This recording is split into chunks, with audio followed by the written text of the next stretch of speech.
I'm V. Lakshmi Iyer. So I'm a Hindu and truly believe in Islam. I believe in Islam because I have got some proof from it.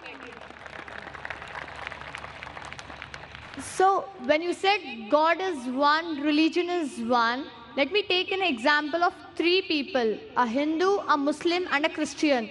Let me take them together, and if suppose their bodies are cut down, what oozes from their body? Only blood, and it's only blood. Not the milk, not the water, it's only the blood. When you cut down, only the blood oozes. Why do we differentiate when we depart the body? The Muslims go with burying, and we Hindus, we go by lighting the fire.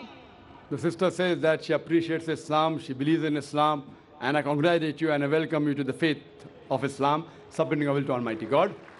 The question asked by the sister is that a Hindu, Christian, and a Muslim all have got the same body, same blood, same constituent. But when we die, why in Hinduism do we burn the body? Why in Islam do we bury?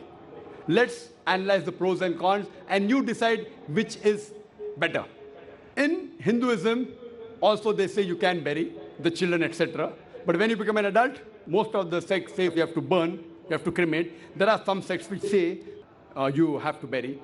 But let's analyze the pros and cons between cremation, that is burning, and burial. If we analyze, in cremation, in burning, sister, there is a lot of pollution. When the body burns, a lot of pollution.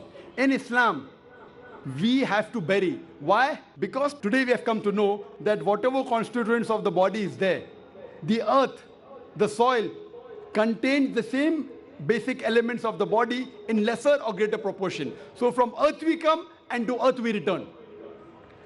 Scientific. Comparison, point number one. In cremation, we burn the body, there is pollution.